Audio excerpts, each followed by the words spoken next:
Welcome to another episode of Step by Step Talks. I am Rohini Kapoor, your host, and today I have the most amazing person as my guest. Now, I would recommend to my audience to listen carefully because her messages to us are so vital in our success as we go through this journey of life. I read Paula Wilson, aka PK Wilson's little poem book, I would say. Yes, a collection of poetry, yes. Yeah, Trials, Tests, and Testimonials that we're going to discuss in a minute. But before we go any further, I'm going to let Paula introduce you, herself. So Paula, if you want to tell us, our guests, who you are, how you became an informational scientist. You work for some leading manufacturing companies, pharmaceutical companies in the States. But why don't you tell us a little bit about yourself? Well, I can say that as a child, I always was fascinated with science. And it literally followed me all the way through my primary years. I even was a pre-med student in college. I was thinking about going to medical school.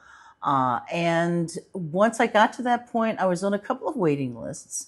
But at the same time, I said, you know what, I really need to get a job because you're after college. And back in the day, they said, okay, once you're done with college, it's time to move on and start your own life. So I was very blessed to get a job as a pharmaceutical information scientist with one of the major pharmaceutical companies in the Philadelphia area, which taught me everything because here I am, a little poor scientist, now walking into a business setting. So I didn't know anything about how one was supposed to dress, how one was supposed to talk, whether or not you carry a briefcase with you, yes, to see what does that do. Funny, I read this little book called Dress for Success. It's one of the first Dress for Success. Yes. One of the first books I decided to sit down and read and understand what it was to be not just in business, but a woman in business. And also a science woman in business when everyone around were basically men. So I started dressing in suits. I actually carried a briefcase, which literally carried my lunch and my purse, but I carried it as a briefcase, and people started to notice who I was. I didn't change anything about the core of me. I just literally became the person that everyone went to when it came down to information coming for a scientific background. So I enjoyed a lot of success in that area. I was even fortunate enough to move from the Mid-Atlantic area all the way out to California, where I was actually a sales representative for the same company, then was able to work with major hospitals dealing with their continuing education information that they needed for all their doctors because you're constantly having to learn new and different things. Of course. I feel blessed because I was able to spend so much of my time there, but also work with some doctors who were at the forefront of different types of medical procedures, medical regimens, et cetera, et cetera. And once that time was over, I always had in the back of my mind a job that I wanted to do was to have my own independent record label. Oh, you talked about that and you did very well. Yes. And it's funny because people look like, how do you go from pharmaceutical science to music? And I say, just a quick, little sidestep. When they make you take those little tests, like the Roche tests or the ones you have to pick out who you think you are. Yep. Yes. You the remember Myers-Briggs. those? Yeah. The Myers-Briggs done. Yes, yes. Yeah. They came to me and they said, well, you're different. I'm like, okay, is that good or is that not good? I'm not sure. And they said, no, you should be a singing, dancing chiropractor. Wow. And I said, yeah, that actually works, Yeah. because it encompasses all of me. And I was fortunate enough to start an independent record label. And I had a couple of great little clients that I worked with. One, God rest his soul, that he just recently passed away, but he was a driving force from a lot of the songs that were done for Rihanna and for Chris Brown. I also had older artists that were part of the Temptations, that actually were part of the Philadelphia Sound back in the day. So I worked with people in various levels, And I always said, what is it that you're looking for? What is it that you're trying to do? Yeah. And then they would start to talk to me about it. And I said, okay, well, we can actually show you how you can take what you're doing and present it out to the world. This is at the time when social media was just becoming a thing, as they said. I remember we were one of the first companies to use QR codes for everything. And I was like, what are you doing that for? I said, trust me, it's the wave of the future. You want to do it because you don't have all the room to put anything on a business card. Stick the QR code on there and boom, it'll take you directly to the website.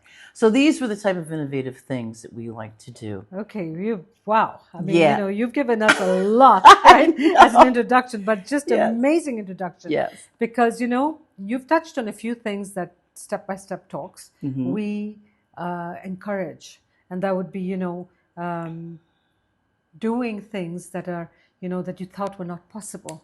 Yes. And you've done that. Yes. Nothing stopped you. No. Right? No. And after doing whatever you did, you came up with your book called Trials, Tests and Testimonials, which is right here for our audience to see. And as I went through this, it makes sense, where you say, who am I? What have I done? Like, you've talked about that. Mm-hmm. What prompted you? And you've met some pretty amazing people in your career. Yes. Being an information scientist, being a pharmaceutical rep, because you meet a lot of people in this kind of careers. What prompted you to write this book? This is a book that literally took me 30 years to write. Yeah. Yeah. As a child, but also in high school, I loved poetry.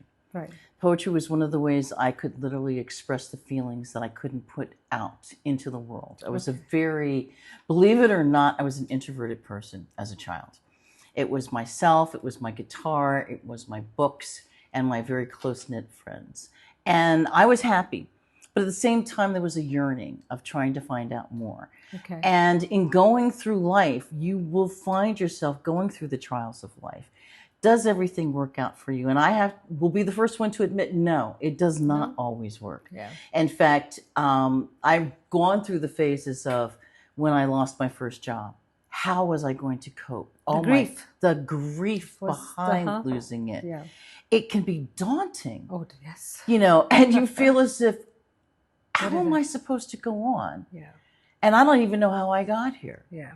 So as I went through my life, I have 3 wonderful grown children who I go through, and there's a little poem in there which is called Next Year Baby, where my first husband literally would say things like, don't worry, everything's going to be fine. It'll just be next year. And I'm like, yeah, but what about now? No. We've got this to take care of. We have this responsibility and this. Everything's going to be fine, but it's going to be fine next year. And I said, time doesn't wait for everybody. You wait, next year comes, and it's the following year, and it's the following year. And so finally you have to make a decision. Am I going to stay here and wake up one day and wait till next year? Because time is not kind, and time does not unwind for you. No.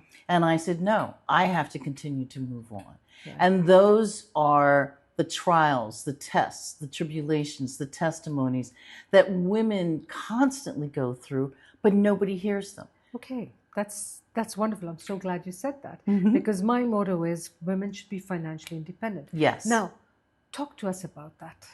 Talk to us about the fact that women will not do that or will not proceed. Why? It's simple. It's called nature over nurture. When women have been taught to not provide for themselves, but to provide for others. Yeah. It's the first thing we're taught, because as a woman, and if you're blessed enough, you have the ability to carry a child. And it's funny, even my husband, we were laughing and talking about this, my current husband, and he says, well, I change diapers. I said, yes, but you didn't have to worry about changing them every day, 3 times a day. You maybe did it on a Saturday, maybe on a Sunday.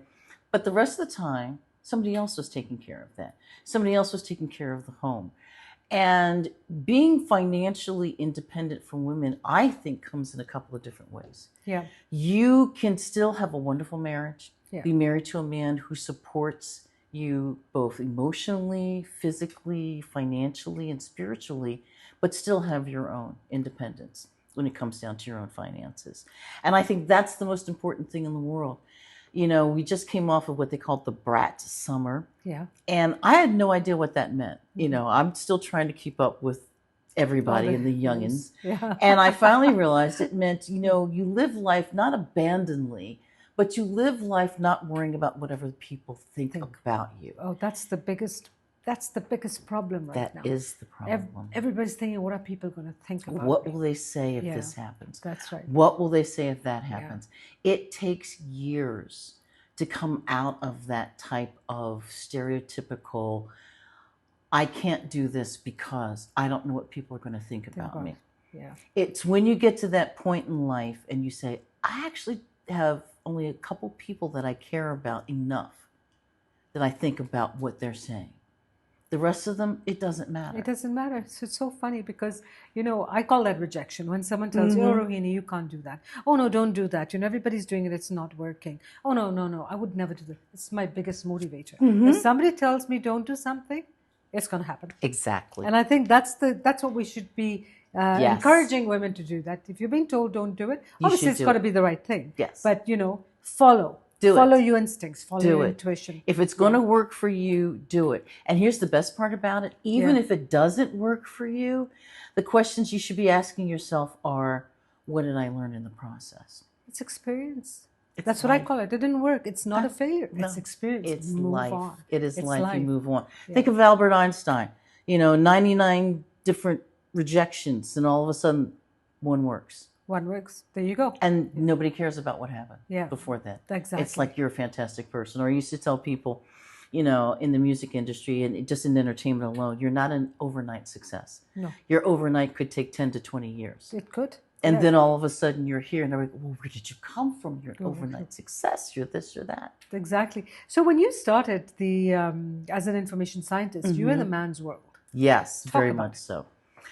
It was unique because I was so blessed and so fortunate that even though I worked for a major pharmaceutical company and it was totally dominated by men, I was fortunate enough to work in the one department that was dominated by women. Oh, great. Okay. And it was hysterical because I got to sit back and watch men come to our supervisors, our directors, and say, listen, we really need your help on this. We're not sure how we're going to do this, but we got to come to you. And they're like, sure, fine. We'll sit back. We'd have meetings. And it just goes to a project that I wound up having to do with the role of lipids in atherosclerotic disease. And you had these product managers who are like, well, we've got these products here or there, but we don't know if they're really going to work. How can you help us? So my boss says, okay, you're going to go through this. You're going to write a paper and you're going to find out whether we should or we shouldn't go forward. And I'm like, oh, little old me? And they said, yes, little old you, you're going to do this. And I set about doing it. Set up my criteria, what was good, what was bad, had help from all the women in the department, put it together, and it went so well that I wound up doing presentations to the vice chairmen, to the vice presidents of these particular task forces, telling them, yes, this is a product that you needed to pursue. Ah, okay. And so here they are taking my advice, a woman, actually a young woman at that time. I wasn't even 25 at the time when I'm telling them, you need to go down this path because this is going to be not only good for patients, but also for your bottom line. Then they're like, okay, let's do this. Next thing you know, we open up the statin market to a multi-billion-dollar market that it is today. So it is amazing that women are behind the scenes a lot of times. But when you start to look, you will find out we're the foundation of everything.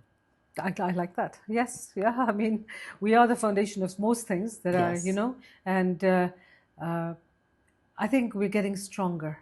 Very much so. As time is It progressing. takes time. It takes time.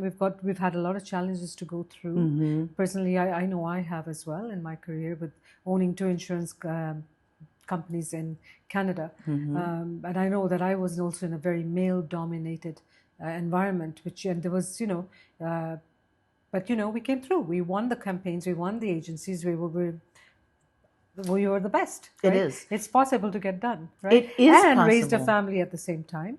and still had a wonderful marriage and going had a on. marriage, and and continued life just as it should be. Yes. And even after retirement, I've not stopped. Exactly. So that's what I want to encourage women to keep going. You have to keep going. Yeah. There's no such word as retirement anymore. I found a beautiful word from somebody who said, "You're not retired, you're rewiring." Yeah, you said that the other day. Yes, you're rewiring, and I love that because it's exactly what I'm doing. Now I have the time to sit back and say, for all the years that I would spend 12, 16, 18 hours at the job, like a man, be the first one in, last one out, just to prove that I could do it all. Yeah. Even if I had a family at home. Exactly. That I could do everything. Yeah. So that they send me instead of saying, oh, we don't have anybody. Wait a minute, Paula can do this. Mm-hmm. She's very good at this. Mm-hmm. I've seen her work. And now we are beginning to see more and more women coming into their own, saying, yes, I can handle this. I can do it all. And I have succeeded at it.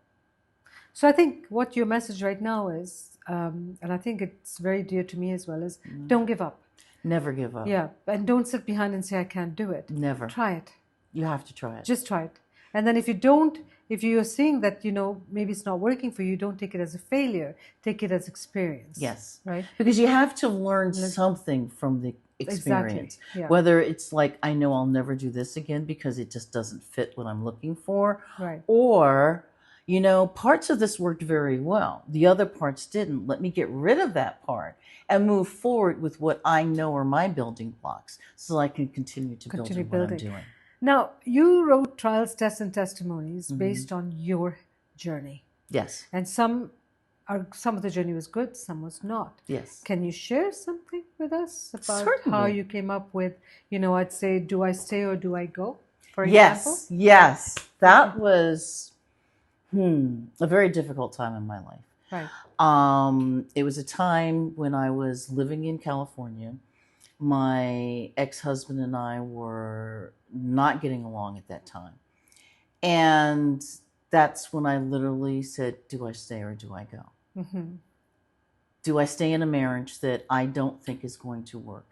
Do I stay in a relationship and bring more negativity into it and traumatize my children more than if I actually go? Will there still be trauma if I leave? And the answer to everything that I came up with, yes, you need to go. You need to venture out to become who you're supposed to become and not worry too much about where you've been because you've learned what you want and what you don't want. And that's what it was. Should I stay or should I go? I'm not sure. I wasn't sure until the day I left. And after? And after, for every day that I left, I knew that's when my testimonies came in. And it was the best decision of my life. The best decision. It was scary in the beginning, but you moved on. I moved on. I was blessed enough to have a very strong support system with my family. I literally moved my children across the country. Yeah. They were young. They were 12, 5, and 3 at the time. And I put them into an entirely different environment.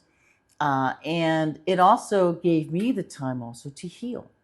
Because I was broken. Of course. And I was depressed. And I wasn't sure if I could go on. Yeah. But when I was able to go back into my little cocoon, sit back, rest, know I did the best for my family at that time, making sure they had the roof over their head, the food, the clothing, the education that they needed.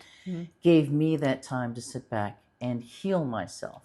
Because most of the time what women do is they just push their feelings back and carry on because it's the children. I have to stay. It's going to be hard. It's going to be tough. But it's once you make the move, it changes things for you. Yes, it changes the whole dynamic. Yeah. And it's really, I say to people, if you can do that, then you need to do that. Because it's amazing what happens for you once you take that first step. Exactly. And what about will I fall? Because I think that sort of leads right into it, right? Or am I getting too personal? No, you can't be. I wrote the poem. Yeah, but I want to know the story behind it. You need to know. Yeah. It was after I left, and I'm still sitting there trying to decide, well, okay, we know that I left, so it wasn't a question of will I stay or will I go. I left. And then it was, but will I fall? And I'm like, oh God, yes, I'm going to fall. Yeah. I know I'm going to fall. But I have my ancestors picking me up. I have women who I've talked to and known who've gone before me and said it's the best thing to do, because when you discover yourself spiritually, physically, metaphysically, and just financially. Very important. And when you can do that and become your own person, then you start stepping out and saying, I may fall, but I'm going to be okay. I'll be okay. You I'm see, gonna be okay. it all falls back to finances. Yes. If you have the finances spiritually, emotionally, everything just sort of falls in place because you're okay there. Yes. And then you can take care of the rest. And that's the way it went for me, because I had the family taken care of. And it was a time in which I was young enough in my careers that I could travel the world and not have to worry about, oh my goodness, are my children going to be safe? Is this going to be okay? Is this going to be okay? I had the freedom to go out. And as they say, I'm a Trekkie. And a Brave New World. And a foodie. Yes, and a foodie. Love food. Love it. But I always look out and say, what's the next adventure? Where are you going to go? Where will you go on your own journey? Even if you're not leaving where you are, but you're doing a journey spiritually. Right. Where do you want to go in that journey? How do you want to come out of that journey? What are your expectations of that journey? So it's like your life, really. It is life. What are your expectations of your life? It's life. Eventually, is it just, go home, go to work, come home, have a fight with your spouse, whatever. And right? and some people, that's it. Yeah, there is. There's a lot of people. There's nothing wrong in that either. No. If that's what you like. No. But, I would encourage women to get out, do more. There's so much more out there. I mean, now you've been in Panama for the last 5 years. Yes. And you moved here. It was another journey. Yes, it was. And this journey actually didn't start in Panama. It started in Los Cabos. Oh, you moved to Los Cabos. I moved to Los Cabos first. It was 2017, and it came after a couple of years of dealing with a lot of, I don't want to say tragedy, but death. Okay. There's one thing in life you cannot escape. Yeah. And that's called death. Yeah. You can escape taxes.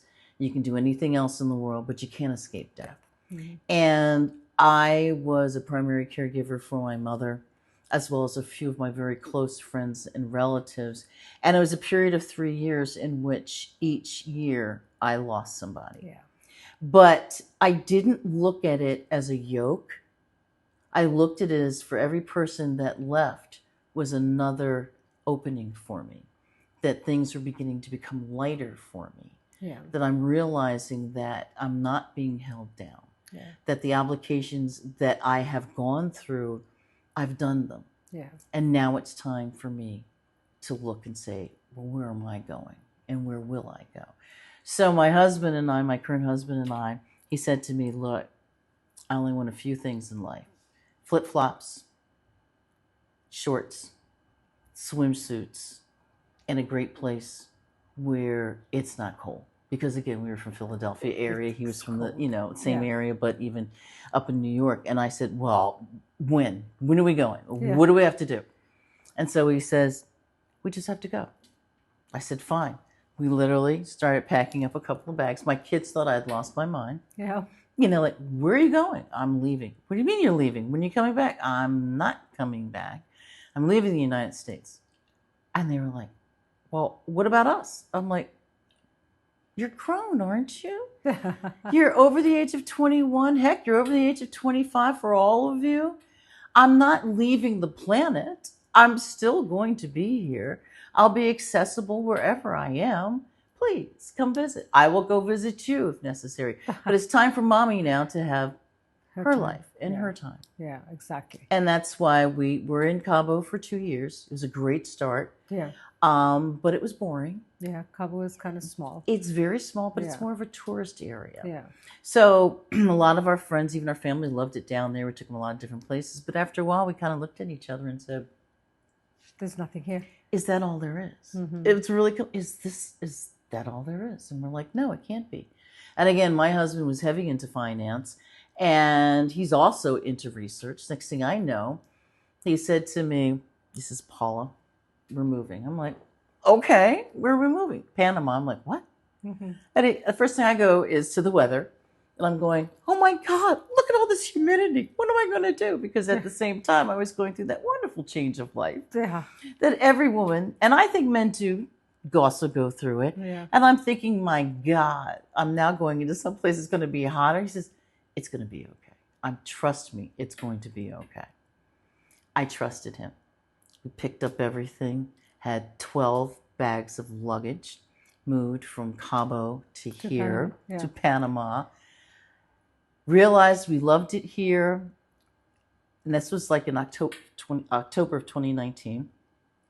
Went back to the United States for a couple of weeks in February of 2020. Came back here, went to a beautiful island called Contadora Oh, yeah. for my birthday and found out we're being quarantined because of COVID. Oh, no. Oh, no, yes. And I'm like, I'm being quarantined here? What is going on?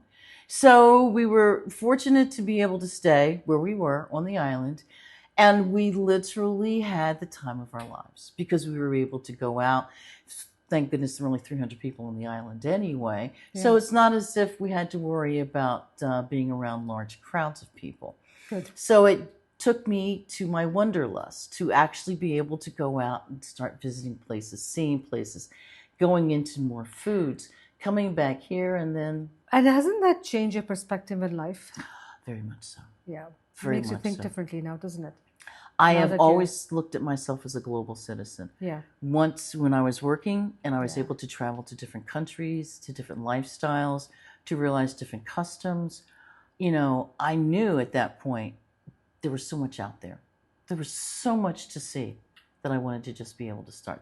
Okay, so we're going to go to our next step now because you're thinking of starting a new business. I have started a new business. Yeah, which is with the with part the of your book, book, yes. Right? And that's going to encourage my audience or our audience to, you know, travel more. Yes. And visit different places so Yes. that you can change your perspective about the whole world, really, and the way you think. Yeah. And, you know, grow in culturally and grow, you know, even really spiritually a lot.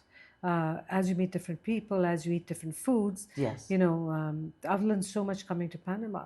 You know, the foods that I ate in Kenya growing up, because I'm from Africa. Yeah. And I see the foods here. It's amazing because it's the same food and we're in two different continents. This is a melting pot. Isn't you know, it? people think of the United States as a melting pot, but what people don't understand as well is that Panama is also a melting pot. Yeah. Simply because of when you think of, I call one of the 7 wonders of the world, the Panama Canal, it brought people from so many different countries here to make it work. That's and they stayed. Yeah. That's the first thing that struck me with Panama, was that we could come here and you can get food from traditional Panamanians, from Chinese, from India, from here, from there, from Africa. And I didn't have to travel those places just yet. Yeah, because you get it all here. We got it all here. It's a very, very mixed culture. And also, I find here, I've met some amazing women. Yes. Just amazing. I've interviewed quite a few women who've done so well. And, you know, they started with, like we'd say, humble beginnings. You know, and they just stuck to it and made it work. And made it happen. And if it happens in Panama, I think it'll happen anywhere else. I believe so. Yeah? I think you're absolutely right. The thing that we need to be blessed with is the time that God gives us on this earth. Exactly. And it's something that I know for a lot of people, they don't constantly think about it. But when you've gone through a journey and you've had the trials and tests in your life, and you know that you want to continue to the grateful parts of your life, to be grateful, to be able to spread your knowledge and uplift people. Yeah. And that's the most important thing that I want to do for people now, which goes with my lifestyle blog, which is called Your Road Less Traveled. And I show people that I'm just a little kid, came from Philadelphia, was blessed to be able to travel the country of the United States, was even more blessed to be able to travel worldwide. And I'm continuing to show people you don't have to stay where you are. You can literally leave. I feel for people that have lived, born, lived, grown, and died within 10 miles of their birthplace. I know a few people who never got off the island of Victoria, where I lived for many years in Yes. British Columbia, and they'd never been onto the mainland. No, Yeah, because it like that's another country. yeah, That's something totally different. different. Yeah, And I'm not sure I can do it. It's the fear factor yeah, that goes inside of you that sometimes catches your breath. Like, exactly. but the same thing is it can be a thrill factor. It could, yeah, and it has been for us. It has been. So it could be for other people. I too. want it to be for other people. So what is it, the road less traveled? What is it that you want to do? Your road less traveled really wants to open up the world to other people. I want to be able to talk to people such as yourself, such as people who come from humble beginnings, who took that road less traveled Yeah. and are better for it. I think one of the first things that I put onto my website is a little paragraph that comes from Robert Frost, where it talks about the road less traveled. Yes. And in the end, he says, and that makes all the difference in the world. And it does, because when you're going down that path that no one has really gone down before, because it is your journey, you begin to see what you're capable of doing. And human beings are capable of so much positivity, so much love, so much giving, that you just start to pour it out. Oh, yeah. And when you pour it out, you begin to meet wonderful people such as yourself.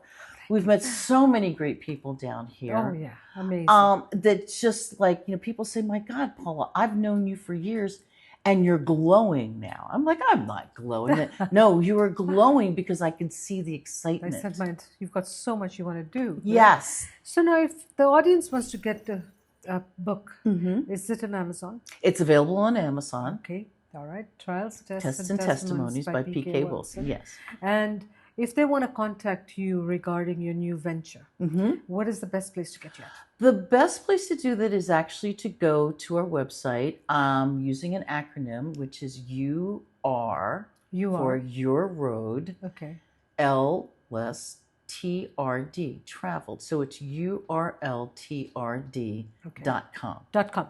Okay. .com. URL, and they can contact you directly? They can contact me directly through there. I have sections in there. Again, I always consider myself a early adopter. So when you have these wonderful, mechanisms that you can put on your websites now, how can I reach this person? Do you have any questions? You can ask them here. They will get back to me, and I will answer them, because I want people to follow me on my journey, but I also want to help people go on their own journey. That's right. Okay, so now you know where to get in touch with Paula. I am going to be interviewing Paula again in the next few months, because I think this was we've left out very important things that I think you need to share with everybody. Yes. You've got so much insight to things. You've got so much knowledge that I think needs to be shared, and encourage women to move forward. Yeah. Do things that you haven't done, be greater than your excuses. Yes. Really. Yes. We're powerful. Oh, yeah. We are so much more powerful than we could ever think we are. Today, yeah, definitely. And, social media is there to help us, even more. The research is all there. You can find out about anything now. Yes. So instead of, sitting, thinking, what should I do? Here are so many ideas, or they can contact you. Yes. And you can support them. I can help them through there. I mean, I've met people such as life coaches that I can, turn people onto that saying, well, I just can't. And I'm like, why not? And when they say, I don't know, it's like, yes, you do. So that's exactly what Step by Step Talks do. We have a system where we can help you if you're thinking of starting your business. They're coaching steps that we have. Fairly simple. If you need to know more, you get into StepByStepTalks.com and message me, and I will answer you back confidentially within 24 hours. It's been great having you, Paula. Thank you. I think I'm looking forward to our next interview. So am I. And thank you so much for giving us the time to come into your lovely home here thank you very much. And I can't wait, because you will be one of the people I will be interviewing for your road. I can't wait to do that. It's going to be fun. It sure is. It's going to be lots of fun. I think it's going to be wonderful. Thank you so much. Thank you.